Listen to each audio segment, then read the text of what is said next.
Parce que c'est Ah oui. arrivé aussi. Ah oui, Que ok. des photographes disparaissent dans la nature. On n'a pas de photo de mariage. Le gars n'avait pas fait de contrat. Donc, en gros, on paye 1 000 €. Certes, c'est pas cher. Mm. Mais déjà, on n'est pas sûr de l'après. Ça veut dire, on ne sait pas si on va avoir les photos. On ne sait pas si Au elles risque. vont être correctes. On ne sait pas si elles seront bien cadrées. Shalom, Ayoka, bienvenue au Will & I Studio. Bonjour à tous ou bonsoir, ça dépend à l'heure à laquelle vous regardez la vidéo. On est reparti pour une nouvelle vidéo sur les prestataires au micro et aujourd'hui on va recevoir une invitée spéciale, toujours dans la ville de Nantes. J'espère que vous avez pu regarder la première vidéo avec la maquilleuse et là aujourd'hui on reçoit une photographe, une très grande photographe selon moi, qui va nous parler un peu prestations photo, évidemment vous l'aurez deviné. Donc j'accueille sur le plateau Joyce, photographe. Comment Bonjour, tu bonjour. vas? Ça va, et toi? Ça va bien, la forme? Oui, très bien. Bah écoute, enchanté de te recevoir aujourd'hui sur Merci à l'émission. toi de m'accueillir. Très bien. Et j'espère que tu vas nous parler photo et que tu vas nous donner des petites astuces, surtout aux mariés et aux personnes qui auront besoin de faire appel à toi ou à des confrères, de comment choisir un bon photographe, comment ça se passe et nous parler aussi du métier de photographe. T'es prête? Ouais, je suis prête. Ok, bah on y va. Est-ce que tu peux te présenter premièrement? Alors, je m'appelle Joyce. Je suis à Nantes depuis 3 ans. Je suis photographe, donc du coup de mariage. Je fais aussi du portrait, Ok. du lifestyle, et un peu de produits aussi, enfin tout ce qui est entreprise. Ok, très bien. Donc mariage, lifestyle, en fait tout ce qui touche à la photo on va dire. Tout ce qui touche la photo, c'est vraiment ma grande passion et je fais tout ce qui peut être photographié, je photographie. Ok, super. Donc première question. Euh, Est-ce que c'est une passion pour toi? Est-ce que c'est quelque chose qui est venu? À quel moment c'est venu? Est-ce que tu le fais vraiment? Est-ce que c'est ton activité principale également? Voilà, qu'est-ce que ça représente la photo pour toi? C'est mon activité principale. J'ai travaillé en tant qu'assistante commerciale pendant presque 20 ans. Très bien. J'ai toujours fait de la photo à côté et en fait, je me suis lancée après Covid, en 2020, Ok. en pleine période Covid. La bonne J'ai période quoi. Voilà, j'ai fait un burn-out comme ça arrive souvent et j'ai décidé de me lancer en tant que photographe professionnel. Ok, Voilà. d'accord. Donc Euh, depuis 2020, c'est ça? Donc ça va faire 4 ans pour le c'est coup, ça. sachant que tu l'as déjà fait avant. Oui, c'est ça. J'ai de l'expérience, mais j'en parle moins, c'est vrai, mais j'ai de l'expérience depuis un peu plus longtemps que ça. Première question. Alors, on rentre tout de suite dans le vif du sujet. Pourquoi autant de préjugés, je dirais, sur le métier de photographe? Souvent, c'est un métier qui n'est pas reconnu par les personnes qui nous engagent, pour le coup, ce qui est un peu un comble. Pourquoi? Pourquoi tout ça autour du métier de photographe? Je pense qu'avec je pense qu'avec les technologies de maintenant, on est un peu sous-coté Mhm. parce que c'est vrai qu'avec les derniers téléphones, etc., on peut faire des photos, on peut faire des vidéos et on trouve que c'est pas compliqué. D'accord? Donc je pense que quand quelqu'un vient nous chercher, c'est juste pour prendre des photos. C'est juste Ok. pour appuyer sur un Sur bouton. un bouton, ouais. Voilà. Ok, totalement. Ensuite, je pense que la plupart des gens ne s'imaginent pas le travail qu'il y a derrière. Mhm. C'est-à-dire que c'est pas seulement appuyer sur un bouton. Il y a déjà toute l'expérience derrière, donc savoir cadrer, parce que il faut savoir cadrer. Ensuite, il faut savoir. Après, il y a bon, c'est un peu technique, mais il y a les proportions, Oui. etc. Savoir quel objectif utiliser pour telle situation.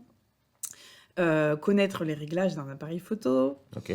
Voilà, c'est toute l'expérience qu'il y a avant. Mhm.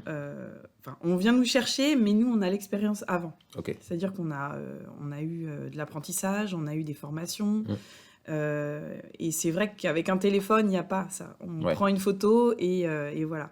Mais c'est vrai que du coup, les gens ne se rendent pas compte du travail qu'il y a avant, pendant et après. Ok. Bah, c'est très bien que tu nous parles de ça, parce qu'en plus j'ai une vidéo qui est sortie qui traite de ça. Justement du fait qu'aujourd'hui on a quand même pas mal de technologies qui nous permettent de prendre des bonnes choses, mais il y a vraiment ce background, je dirais, où l'expérience, aussi il y a le savoir-faire bien sûr, mais l'expérience et aussi le travail artistique. Donc c'est vraiment un métier pour moi, si je peux rajouter à ce que tu dis, un travail d'artiste. Et bien sûr, l'artistique, ça ne se quantifie pas. Qu'est-ce que tu en penses, toi? C'est vrai qu'on n'est pas reconnu comme artiste. Mm. Je pense que ouais, on n'est pas du tout reconnu comme artiste. Je m'étais jamais posé la question, mais oui, c'est vrai. C'est vrai maintenant que tu le dis. Je sais pas en fait la vision. J'essaye à chaque fois que j'ai des clients de essayer de déterminer comment ils perçoivent les photographes. Pour certains, ils savent qu'il y a du travail, mais ils se rendent pas compte de la quantité de travail. Effectivement. Voilà. Comment choisir un bon photographe? Voilà. Imaginons que je vais me marier en cette année 2025. Déjà, peut-être que c'est un peu tard, peut-être, hein, pour booker un bon photographe, entre guillemets.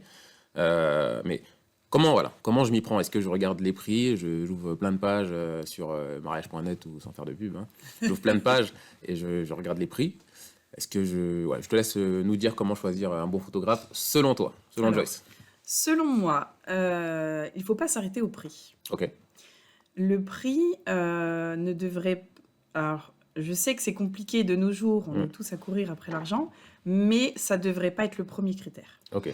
C'est-à-dire que déjà, il faut... alors, en tant que marié, je pense qu'il faut avoir un feeling avec son photographe. Très bien. Parce qu'on va être toute la journée avec eux. Toute la journée, on va être au basque des mariés. Donc, si on ne s'entend pas, si le feeling n'est pas là, s'il y a des tensions, ça va être agaçant, en fait, parce que on est vraiment toute la journée avec eux. Je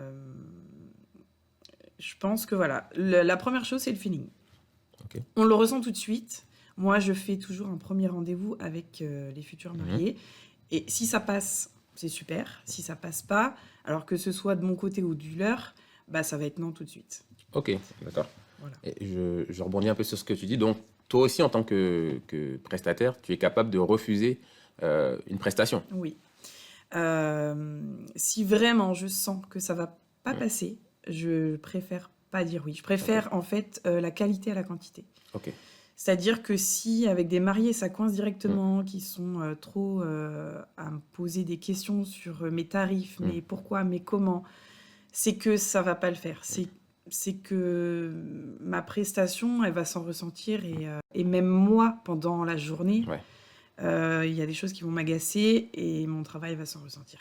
Okay. Donc je préfère refuser, gentiment, poliment, je mets les formes, mais voilà, si ça passe pas, ça passe pas. Il faut également regarder le travail du photographe. Il faut que ça plaise aux mariés, bien sûr. Chaque photographe a son univers. Donc si spécifiquement vous avez un univers qui vous plaît, choisissez un photographe qui a ce modèle artistique, on va dire, que vous recherchez. Il y a des fois où j'ai eu des retours de certains photographes, moi ça m'est pas arrivé, mais certains photographes ont eu des problèmes avec des clients qui avaient déjà signé, qui voulaient une certaine retouche sur leurs photos. Et en fait, le photographe a dit, non, ma retouche c'est ça, vous avez vu mon travail, mes photos, etc. C'est pas moi, si vous me demandez de retoucher de telle façon, c'est pas ma touche personnelle, donc non. Et en fait, il a eu vraiment de gros soucis avec eux, et j'ai pas eu la suite, mais je pense qu'il a refusé du coup et remboursé les mariés, je pense. Okay. Donc, toujours regarder le travail avant de signer avec un photographe pour voir si ça va vous plaire, si le travail vous plaît, etc. Ok. Il faut également regarder pas mal de choses. Poser beaucoup de questions au photographe dès le début. Comme ça évite après les surprises. Sur le temps de rendu des photos, c'est hyper important. Très important ça. J'ai eu l'expérience d'un mariage où j'ai assisté. Le photographe avait dit « Oui, pas de souci, je vous rends les photos sous 2-3 jours. » Un mariage, 2-3 jours. Voilà. Moi, je savais, mais je l'ai laissé dire. Et en fait, il a rendu les photos sous pratiquement 1 mois. Ouais, donc entre 2-3 jours et 1 mois, voilà, quand on dit aux mariés... Parce que les mariés ne savent pas le délai de traitement. Si tu dis 2-3 jours, tu t'es dessus, tu t'engages. Mais ne dis pas 2-3 jours si au final tu les rends dans un mois. Ouais. Pour moi, je trouve que c'est pas du tout professionnel. Effectivement. Par exemple, moi, dans mes contrats, je note bien que le délai, c'est tant et que je m'engage à ne pas dépasser ce temps-là. Ok. Donc, ça veut dire que si vous choisissez un photographe, choisissez-le aussi pour sa capacité à être professionnel. Parce Ok. que c'est pas le cas de tous les photographes. Effectivement. Et je me permets de rebondir sur ce que tu dis. Si je résume un petit peu, donc c'est déjà, on choisit le photographe par rapport à son travail. Et ça, c'est important. C'est vraiment important parce que moi, j'ai déjà eu ce retour-là aussi. On book, pardon, un photographe parce qu'on a vu, on a aimé son travail. Donc, c'est ce type de travail-là qui sera capable de vous rendre. Tu es d'accord avec moi? Un photographe qui est professionnel ou non, il peut vous dire oui pour de l'argent. Parce que voilà, on te propose 2 000, 3 000 ou 5 000 euros. Tu peux dire oui, même si tu n'es pas en mesure de pouvoir faire le rendu final. Mais si le photographe n'a pas su ou n'a pas proposé ce type de photo avant, c'est que logiquement, soit il n'en est pas capable, ou soit c'est pas son univers. Donc c'est assez compliqué de t'intégrer à un univers qu'on te demande quand c'est pas ce que dans ton ADN. Et sachant que c'est un travail, comme on l'a dit, artistique, un métier artistique, vaut mieux booker une personne qui reste dans l'univers dans lequel on veut, plutôt que de chercher une personne parce qu'il a proposé un tarif moins cher. On est des êtres humains, on va toujours dire oui, entre guillemets, pour de l'argent. Mais derrière, ça peut être compliqué. Donc ça, j'ai aimé cette partie-là. Et aussi sur le professionnalisme. Déjà, dire qu'on rend des photos en 2-3 jours, je ne sais pas moi ce que tu en penses, mais soit c'est des photos brutes, ou soit la retouche, c'est je monte les lumières, je baisse les lumières et j'enlève les ombres. Donc effectivement, les mariés ne connaissent pas, mais c'est comme acheter une voiture, je dirais, sur le bon coin. Si je vois une Mercedes à 500 euros, je me doute bien qu'il y a quelque chose qui ne marche pas dessus. Ouais, exactement. En fait, il y a des photographes qui vont, alors parce qu'ils débutent, ils vont prendre tous les contrats. Yes. Ils vont pas être chers, hein, ça c'est sûr. Mais la qualité qu'ils vont rendre, alors soit la qualité, il n'y aura pas de retouche, ça va être une qualité moindre, assez basse, voilà. Soit les photos ne seront pas rendues à temps ou ne seront pas rendues du tout. Parce que c'est arrivé aussi. Que des photographes disparaissent dans la nature. Wow. On n'a pas de photos de mariage. Le gars n'avait pas fait de contrat. Enfin, voilà, il y a toutes sortes de choses qui peuvent arriver si on prend si on prend un photographe par rapport à son tarif. Okay. Il faut vraiment que le photographe déjà soit déclaré. Okay. Ça, c'est hyper important. Parce qu'il y a beaucoup de mariés qui ne savent pas, mais c'est être photographe professionnel, c'est avoir un numéro de SIRET. Donc ça veut dire qu'il est inscrit au répertoire des métiers. Okay. S'il n'a pas de numéro de SIRET, si sur son site internet il n'y a pas toutes les pages concernant la réglementation, c'est que c'est pas un professionnel. Très bien. Donc on n'a pas de recours. Si on signe un contrat bateau lambda, on ne sait pas où il était le chopé, mais si on signe un contrat et qui n'est pas professionnel, on n'a aucun recours. Très bien. Donc, en gros, on paye 1 000 euros. Certes, c'est pas cher, mais déjà, on n'est pas sûr de l'après. Ça veut dire, on ne sait pas si on va avoir les photos, on ne sait pas si elles vont être correctes, on ne sait pas si elles seront bien cadrées, enfin voilà. Donc, il faut impérativement prendre un professionnel avec un contrat où tout est détaillé sur le contrat. Regardez aussi beaucoup les avis sur les pages Google. C'est hyper important. Les avis, les témoignages, la plupart des photographes, normalement, ont sur leurs réseaux sociaux une page où il y a les avis des clients qu'ils ont eus. Donc, c'est hyper important. Google Business, c'est très bien pour ça. C'est-à-dire que quand on tape sur Google le nom d'un photographe, normalement, on a sa page Google. C'est ça. Et là, il y a tous les avis, normalement, que les clients laissent. Et voilà, je trouve que c'est hyper important de se renseigner avant. Que ce soit n'importe quel prestataire, d'ailleurs, pas que photographe. Effectivement. Une salle de réception, un photographe, un vidéaste, un traiteur, enfin voilà, n'importe. Tous les prestataires. C'est ça. Écoute, très bien. Dieu merci, je fais des contrats, j'ai des avis et j'ai un numéro de SIRET. C'est bon, je suis dans les règles. Très très bien. Mais écoute, merci pour ces retours très, très concrets. J'enchaîne sur la prochaine question. Pour le coup, est-ce qu'on peut booker un photographe qui va faire photo et vidéo de mariage en simultané? Je précise en simultané parce que moi, oui, je propose les deux, mais c'est soit l'un, soit l'autre. Et je travaille souvent avec des personnes qui vont prendre la seconde partie. Je me dédouane un petit peu.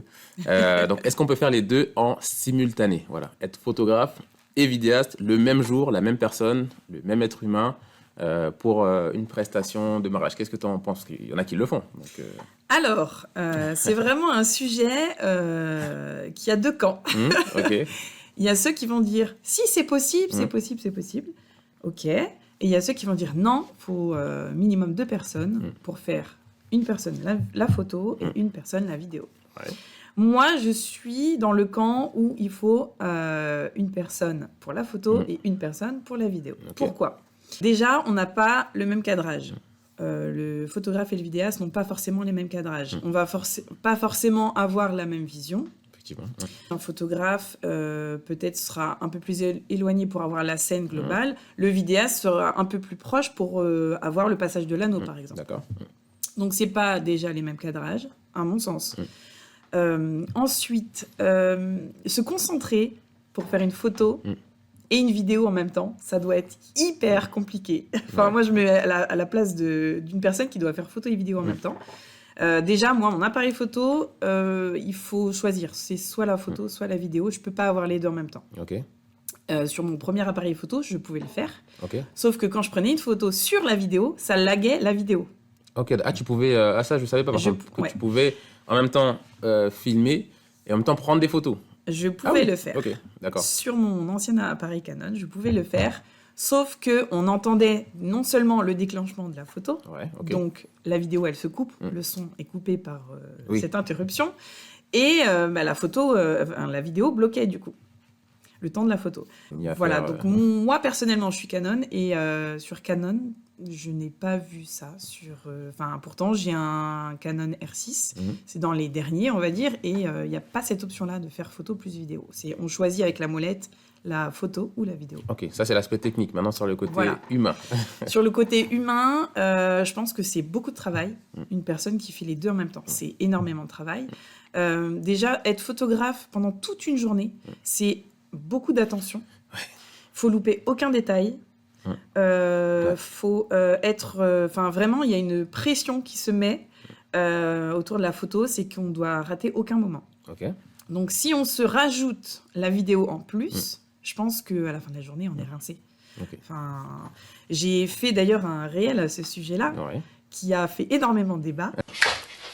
Ne demande jamais à un photographe de mariage de faire une prestation photo plus vidéo. Ça n'existe pas. Donc, si votre photographe de mariage vous dit que ce n'est pas possible, c'est pas pour vous faire Ah ouais, j'avais vu. Entre les gens qui ont dit si on peut, le dernier Sony, il fait photo plus vidéo, etc. On n'a pas besoin d'être on m'a quand même rajouté, on n'a pas besoin d'être un super photographe, parce que le Sony, il fait de super belles photos et de super belles vidéos. Ah oui, ok. Et de l'autre côté, il y avait ceux qui disaient, effectivement, techniquement, certains appareils le font, mais humainement parlant, c'est impossible, quoi. Il faut être partout à la fois. Ça veut dire qu'il n'y a pas de temps de pause, il y a pas... Enfin, voilà, pour moi, je trouve que humainement, c'est pas possible. Ok. Ok, bah, très bien, merci pour ton avis. Moi, je partage totalement ton avis et je vais même être plus radical. Pour moi, c'est ni faire ni à faire. Alors, je l'ai déjà fait au début, quand tu te lances, on te propose 500 €, tu peux prendre mon anniversaire. Déjà, c'est même pas des mariages, c'est des anniversaires. Tu fais déjà humainement, c'est beaucoup d'énergie, que ce soit mentale et physique. Et même, je viens de découvrir qu'on peut sur certains appareils filmer et en même temps appuyer sur le déclencheur pour prendre une photo. Ou même certains diront qu'on peut cropper, entre guillemets, ou faire une capture d'écran plutôt dans la vidéo. Mais c'est niveau qualité, niveau, comme tu as dit, positionnement, c'est pas du tout les mêmes choses. Et c'est vraiment le fait de... Pour moi, c'est vraiment prendre tout, en fait. C'est pas laisser la place à une autre personne de pouvoir faire son boulot. C'est ça. Et pour moi, sur la majorité des appareils où on peut pas faire la photo et la vidéo en même temps, c'est louper des scènes. Parce que, imagine une personne qui le fait pour un mariage. Ça veut dire qu'en fait, au moment où tu filmes le bisou, imaginons, en même temps, t'as pas la photo. Après, tu me diras, oui, tu captures d'écran, toi, dans l'image, ou tu prends la photo en même temps, mais tu as toujours ces petits soucis techniques qui vont venir. Donc non, ce n'est pas à faire. c'est une économie d'argent pour les mariés, peut-être qu'on pense avoir, mais comme on dit souvent, et comme j'aime le dire également, le moins cher coûte cher. C'est-à-dire que la personne, même en termes de travail, tu vas retoucher les photos, tu vas travailler la vidéo. Là déjà, le délai, il se rallonge parce qu'on reste des êtres humains. Donc pour moi, non, radicalement, c'est... non, faut pas le faire. Voilà, c'est ça. Tout à fait. Est-ce que pourtant on peut être bon dans les deux domaines? Vraiment, mais quand je dis bon, c'est vraiment être un expert dans les deux domaines plutôt. La photo et la vidéo. Selon toi, c'est ton avis? Selon moi, je pense qu'on a toujours une préférence pour l'un ou l'autre. Je pense pas qu'on puisse... En fait, il y a tellement de choses à savoir en photo et en vidéo que ça me paraît difficile d'être expert dans les deux. Ou alors c'est vraiment qu'on a fait des études depuis très jeune et que on est vraiment virtuose. On a été 20 ans photographe et 20 ans vidéaste, quoi. Mais on a déjà 40 ans. Voilà, c'est ça. Donc je pense que non, je pense qu'on a une préférence pour l'un ou pour l'autre. Moi, par exemple, j'adore la photo. C'est mon truc, j'adore le portrait. Enfin voilà, j'adore la photo. J'aime la vidéo parce que j'ai toujours aimé ça. Mais je suis pas experte. C'est-à-dire que si on me demande de faire un reportage mariage, c'est impossible pour moi. Impossible parce que il me faudrait de l'entraînement, des formations, et j'ai pas le temps parce que j'ai déjà ma partie photo. Et même si j'adorerais faire de la vidéo, je vais faire de la vidéo pour moi personnellement, faire des petits reportages. Ça m'est arrivé de sortir mon boîtier pour faire des reportages quand je vais en vacances, de faire des trucs un peu stylés, quoi. Mais je pourrais pas vendre une prestation vidéo. Je n'ai pas assez de connaissances pour vendre la vidéo. Écoute, très bien. Comme je disais un peu avant que tu répondes, pour moi également, je suis d'accord avec ça. C'est-à-dire qu'on peut être bon. Parce qu'il y a des niveaux. Il y a le niveau moyen, le niveau où tu es bon, c'est-à-dire que ça passe, et il y a le niveau où tu es vraiment expert. Et je suis d'accord avec toi. Moi, il fut un temps où... fut un temps, c'est pas non plus hyper loin, où je proposais les deux. C'est-à-dire que moi, j'ai commencé par la vidéo. C'est quelque chose que j'aime beaucoup. Donc, tout ce qui va être plus, même en réalité reportage, découvrir des métiers, des personnes. Et en faisant de la vidéo... la vidéo, parce que la photo, c'est des métiers, on va dire, frères, qui sont vraiment très rapprochés. Et j'ai aimé aussi la photo, donc je me suis un peu orienté aussi sur ça. Et je faisais les deux, c'est-à-dire qu'on peut me prendre, je vais faire soit les photos, soit les vidéos. Mais c'est vrai qu'arrivé à un moment, tu te poses la question, qu'est-ce que tu préfères? Il y a forcément une préférence. Et forcément, s'il y a une préférence, tu vas toujours t'appliquer plus là où tu préfères. Donc, arrivé à un moment, je parle pour mon cas de figure, peut-être que certains le font très très bien, j'ai décidé de m'orienter plus dans l'un des deux domaines. Donc c'est pour dire que oui, je suis d'accord avec ce que tu dis. On peut être bon dans les deux, mais être expert, il faudrait vraiment l'avoir fait 20 ans, ce qui nous amène déjà à avoir au moins 50, 60 ans, parce que pour avoir 40 ans de métier, on ne commence pas à zéro. Donc effectivement, pour moi, je suis d'accord avec toi. Il faut vraiment se spécialiser, je dirais, dans un domaine si on veut être expert et pouvoir vendre des meilleures prestations, à un meilleur coût aussi, ça va de pair. Donc voilà, très bien, écoute, merci. Alors, on enchaîne sur la prochaine question. Est-ce que tu as des petits tips, des petits conseils en mode des choses à faire, à ne pas faire pour les mariés qui aimeraient soit booker un photographe pour la prestation, soit pendant également l'événement, enfin tout autour de ce sujet-là? Est-ce que tu as des petits conseils à nous donner? J'ai pas mal de conseils que je donne en général à des clients potentiels. Avant qu'ils signent avec moi, je leur donne quelques petits tips pour, on va dire, leur montrer aussi que être professionnel, c'est aussi donner des conseils. Effectivement. Il y a un conseil qui est très important, c'est booker votre photographe 1 an et demi, voire 2 ans à l'avance. Parce que là, par exemple, j'ai déjà signé un mariage pour 2025. Je ne pensais pas ouvrir 2025 aussitôt, mais en fait, dès fin 2023, les gens s'y mettent déjà. Après, il y a des mariés qui bookent 3 mois avant. C'est risqué parce que les photographes, déjà 1 an à l'avance, ont booké toutes leurs dates. Et il y a des photographes, non. Là, j'ai encore des dates de dispo pour 2024, mais je veux dire 3 mois avant, c'est risqué. C'est ça, et je rebondis sur ce que tu dis. C'est si on a envie d'avoir le photographe qu'on veut, surtout. Ça va être ça, parce que j'aime pas dire les plus bons, enfin, mais on se comprend. Les photographes vraiment qu'on a envie d'avoir, si on a envie d'avoir le high, entre guillemets, eux, généralement, ils sont bouclés sur longtemps en avance. Donc, prendre 3 mois, savoir le risque, c'est comme un billet de train. Tu vas prendre ton billet de train, bah, tu le prends tant de temps en avance, tu as la chance d'avoir le tarif le moins cher. Bon, là, pour le coup, ce ne sera pas ça. Mais alors que tu le prends une semaine juste avant ou un jour avant le départ, bah, tu as plus de risques d'avoir Soit le que plus train soit cher, soit que le train soit booké, booké, soit d'avoir pas la bonne horaire. Enfin, voilà, donc il vaut mieux booker vraiment longtemps en avance pour être tranquille. Voilà. c'est ça. Ensuite, avant de signer le contrat, je reviens là-dessus, c'est important de discuter des droits d'auteur et d'utilisation des photos. Ok, d'accord. Ça peut Vas-y. paraître rien, mais c'est pour éviter les ambiguïtés après le mariage. C'est ça. Il y a des mariés, il y a des. Alors moi, je le précise dans mes contrats, mais Mhm. je sais que tous les photographes le font pas forcément. C'est de dire dans le contrat, voilà, ma promotion, c'est vos photos de mariage. C'est-à-dire que vous avez vu des exemples de mariages que j'ai faits. Ouais. Les mariés ont bien voulu que je publie sur les réseaux sociaux. Si vous ne souhaitez pas être publié sur les réseaux sociaux, il faut le dire avant la signature Oui. du contrat. C'est vrai. Parce que après, c'est plus compliqué. Nous, on fait des photos aussi pour notre promotion, notre propre promotion, et avoir d'autres clients potentiels. Si on ne peut pas les poster, on a un manque à gagner. Effectivement. Donc, moi, je le note dans mes contrats. Si vous ne voulez pas être, sur mes réseaux sociaux, mon site internet, etc., il y a un petit supplément à payer. Malheureusement, parce que j'ai ce manque à gagner de promotion. Si personne D'accord. ne veut que je poste ces photos de mariage, je n'ai aucun travail à montrer pour mes prochains mariés. C'est Voilà. compréhensible. Donc, je tenais à le dire, c'est hyper important. Et moi, personnellement, si j'étais pas photographe, je demanderais pas. Enfin, ça Oui. ne me viendrait pas à l'idée. Mais du coup, moi, je le marque dans mes contrats parce que je trouve que c'est important que les mariés le savent. Je le marque aussi, ouais, c'est vrai. Comprendre les conditions d'annulation aussi et important, ça. remboursement au cas où des imprévus surviendraient. Alors, ça Ça m'intéresse, ça. Voilà.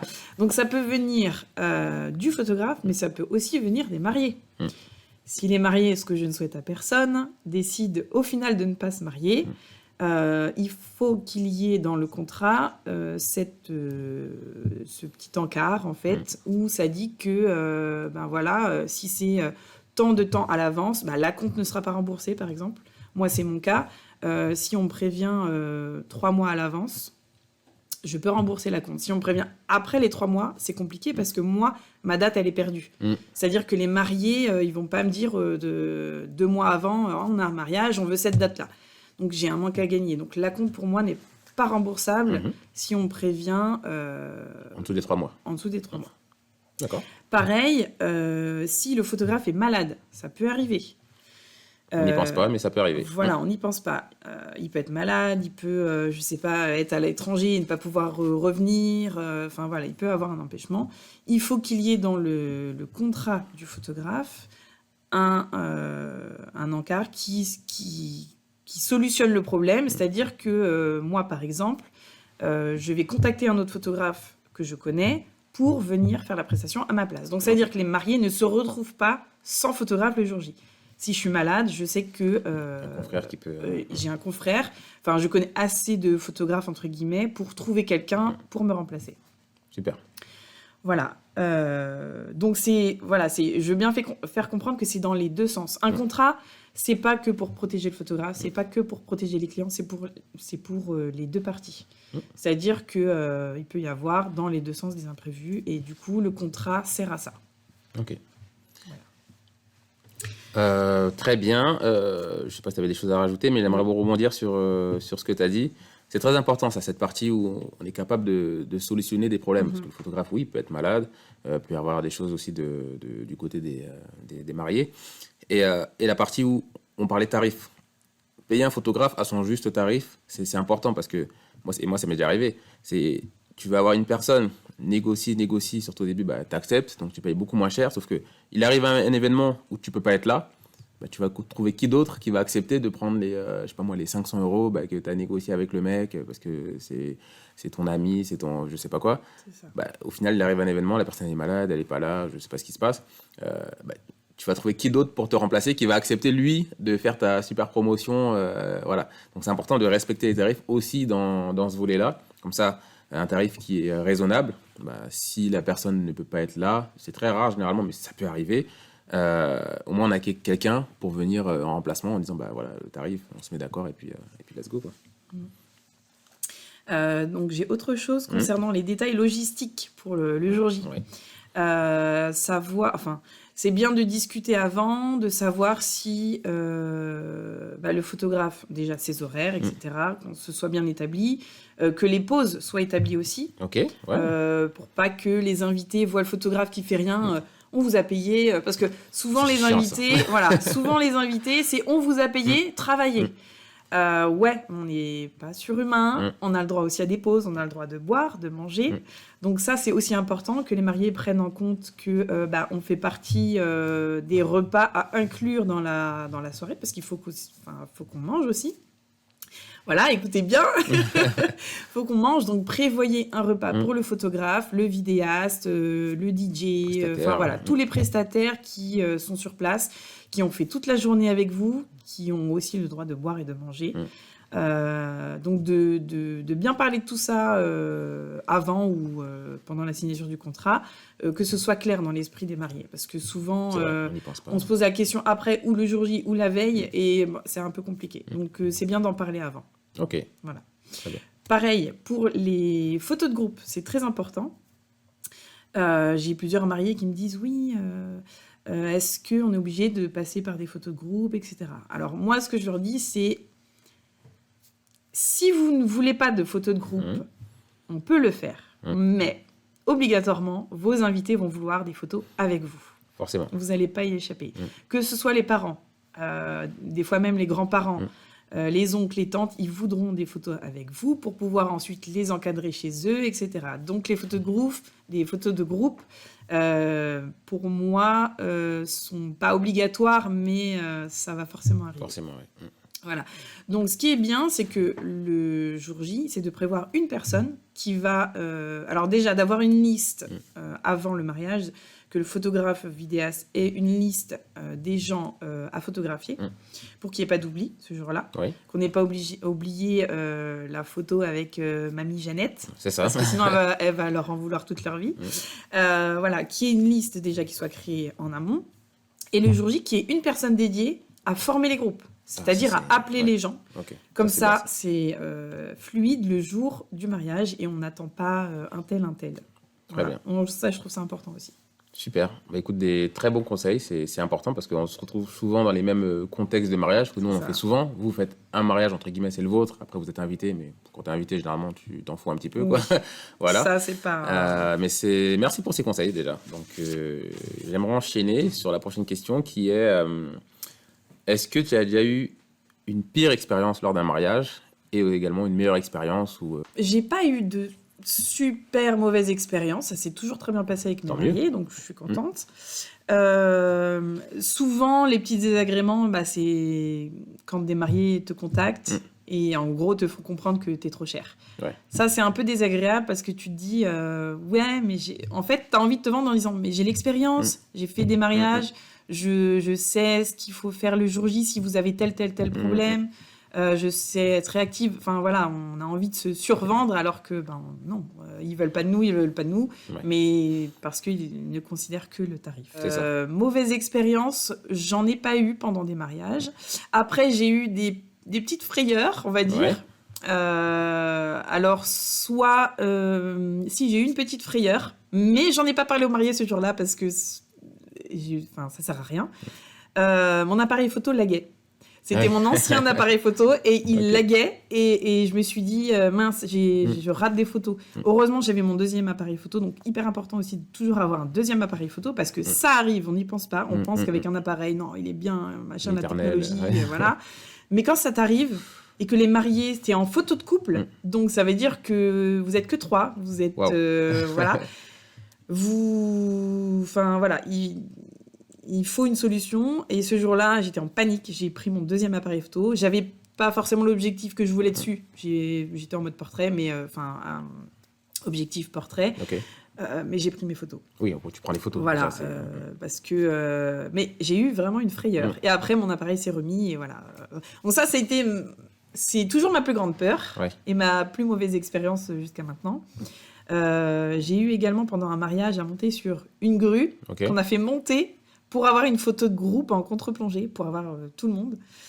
Alors, j'ai un peu le vertige, comment te dire. Ouais, je pense que on est un peu J'étais tous, pas hyper rassurée. C'était en fait... Non, c'était même pas une grue, c'était un tracteur qui avait une palette sur les fourches qu'ils ont fait monter comme ça. Ah oui, hyper dangereux. C'était une cage quand même. Hein. C'était une cage en bois. Mais j'étais pas forcément rassurée. Donc, bon, ça, c'est une petite anecdote. Ok, d'accord. Voilà. Très bien. Et sinon... Alors, il y a des mariages où tu sens que tu fais partie des invités. Enfin, c'est bête à dire, mais déjà de voir ton nom sur le tableau où il y a les tables, etc., ça fait toujours plaisir. Et puis, quand on est sur la piste de danse, voilà, vas-y Joyce, viens danser, on veut te voir danser. Quand les mariés te disent ça, t'as l'impression de faire partie des invités. Et ça, franchement, ça fait plaisir. Ok. Bah ouais, c'est super, vous voyez, faut prendre soin de vos prestataires, c'est important parce que plus tu vas être à l'aise, c'est comme partout au travail, plus tu vas être à l'aise, plus tu vas être, je dirais pas mis en avant, mais plus, oui, tu vas être à l'aise tout simplement, plus ton travail sera de meilleure qualité. C'est pas parce qu'on voit un photographe qui prend 2 minutes pour soit danser, soit boire un coup, soit s'asseoir tout simplement, parce que passer de 8h à je sais pas quelle heure debout, c'est fatigant aussi avec des gros appareils, des gros objectifs sur le dos, on n'y pense pas. Mais il y a notre intégrité aussi physique qui est mise en jeu. Le rendu sera tout de suite mieux et ça va aussi dans le sens que tu disais tout à l'heure, le feeling. C'est-à-dire que ça se passe bien, tu as envie de leur faire un truc, alors qu'une personne qui t'a négocié tes prix, qui te traite mal, entre guillemets, qui n'était pas vraiment bien reçu, derrière le travail, tu vas le faire parce que tu restes professionnel, mais tu n'auras pas le même engouement. Je ne sais pas si tu es d'accord avec moi sur cela. Ouais, ça va pas être terrible. En fait, ça va plus te dégoûter du métier, entre guillemets, que de kiffer ce que tu fais et de donner le meilleur de toi-même. Ok. Sinon, j'ai quelques petits tips pour le jour J qui peuvent avoir leur importance. Concernant la prise de vue, parce qu'il y a des choses que nous, on voit, que les mariés, les invités ne voient pas forcément. L'œil de l'expert. Voilà. Alors, le plus important, c'est pendant vos cérémonies que les invités n'aient pas leur téléphone dans les mains. Ok, d'accord, explique-nous. Quand on est à une cérémonie laïque et qu'on a tout le monde avec son téléphone en l'air, du coup, on voit que des téléphones. Ouais. Et c'est hyper moche, c'est désagréable et on est là pour ça, pour prendre les photos pour que vos invités et vous puissent profiter de l'instant. Donc, profitez de l'instant, lâchez votre téléphone. On est tout le temps sur nos téléphones. Le jour des mariages, lâchez vos téléphones. Il y a des professionnels qui sont là pour ça, vidéastes, photographes. Et c'est vrai que de voir des téléphones en permanence sur les photos, c'est pas terrible. C'est un rendu vraiment, vraiment pas terrible. Okay. Donc ça, c'est le premier tips. Deuxième tips, écrire vos vœux sur un téléphone. C'est pareil. C'est pratique. C'est pratique, sauf que si on n'a plus de batterie, si le téléphone bug, et vous n'avez plus vos vœux. Et c'est toujours plus agréable de voir un joli papier, un papier dans la main, même sur les photos. C'est vrai, ça. Voir des mariés avec leur téléphone, c'est pareil, c'est pas terrible. Donc, surtout les mariés. Voilà, surtout les mariés. Prenez un papier, écrivez vos vœux sur un papier. Au moins, le papier, il est là, il bougera pas. Voilà, c'est plus joli. Plus d'accord avec toi. Plus esthétique. Il y a quelque chose à laquelle on ne pense pas forcément, c'est lors du baiser final à la cérémonie, quand on dit vous pouvez embrasser la mariée, faut demander à l'officiant de quitter ah oui, derrière parce que sinon on n'a pas que les mariés et le baiser final. C'est dommage, on a l'officiant qui est sur la photo. D'accord. Donc ça, c'est vrai. C'est bon. Mais qui le demanderait du coup, c'est Alors faudrait le prévenir à l'avance voilà, quand vous avez fini machin. Est-ce que vous pouvez vous décaler s'il vous plaît pour que le photographe puisse nous prendre à faire le baiser final. Ne pas surcharger l'emploi du temps du mariage. Ah oui, ça oui. Hyper important parce que si on est dans le speed, on n'a pas le temps, nous, en tant que photographe ou vidéaste, de prendre nos photos et vidéos. Il faut prévoir, d'espacer dans la journée la préparation, la mairie, la cérémonie et après, le soir, le vin d'honneur, etc. Plus on a de temps dans la journée, mieux c'est moins stressé on sera et de plus belles photos on prendra. C'est ça. Parce que si on est pressé, si on enchaîne tout, préparation, hop, il faut partir, hop, on n'a pas le temps de prendre la mariée prête, c'est-à-dire Oui, habillée, maquillée, coiffée. On n'a pas le temps de la prendre. Donc, moi, je trouve que c'est des photos que j'aime bien prendre, la préparation, quand la mariée se fait coiffer, maquiller, et après, le résultat total. J'aime prendre ces photos-là, la mariée, quand elle est toute seule. Le marié, quand il est tout seul, si c'est possible de le faire. Mais c'est vrai que si on enchaîne la mairie tout de suite, faut partir, la mairie, après on enchaîne, hop, on n'a pas le temps, machin. Nous, on peut pas prendre les photos à la volée comme ça. Voilà, il nous faut un peu de temps aussi pour vous rendre pour rendre au marié un joli travail. C'est ça. Voilà. Oui, il faut prévoir aussi de ne pas faire une cérémonie en plein soleil. En général, les mariages, c'est en été, en plein cagnard. Ouais. Et si vous faites votre cérémonie sous le soleil qui plombe vos invités, ça va être hyper désagréable pour tout le monde. Ça va être désagréable pour les prestataires, les invités qui vont avoir le visage crispé, même pour les mariés, ils auront une pleine lumière et les photos seront pas terribles. Ok. Donc, hyper important. Prévoir également un plan B s'il pleut ce jour-là. Toujours important. Voilà. Mais du coup, si on ne fait pas en plein soleil, parce que les personnes ils vont se dire, du coup, on fait comment on fait où? Alors, prévoir une tonnelle où il existe plein de choses. Oui, une grande tente ou une tonnelle pour la cérémonie, si elle est dehors, bien sûr. D'accord. Okay. Si la cérémonie est dehors, de prévoir une tonnelle pour s'abriter. Donc, qu'il pleuve, qu'il fasse du soleil, etc. Au moins, vos invités sont à l'ombre ou à l'abri de la pluie. Et puis nous, on peut prendre de meilleures photos. Ok, super. Est-ce que tu as quelque chose à rajouter pour les mariés, un petit mot de la fin? Du coup, des conseils, on en a eu, un petit mot de la fin. Surtout également tes prestations, comment te retrouver, tes réseaux, toutes ces choses-là. Alors, on me retrouve... moi, c'est Joyce Photographeur. On me retrouve sur Facebook, Instagram. J'ai aussi mon site internet, le Google Business, pour aller lire mes avis. Oui, on en parlait. Voilà. Et si j'ai une chose à dire aux mariés, c'est bien sûr, c'est un gros travail d'organiser un mariage, mais le jour J, profitez un maximum. Justement, tous ces tips-là, c'est pour que le jour J, vous soyez tranquille et que vous viviez votre meilleure journée, parce que ça passe hyper vite. Et c'est ce que je dis à chaque fois que je signe avec des clients.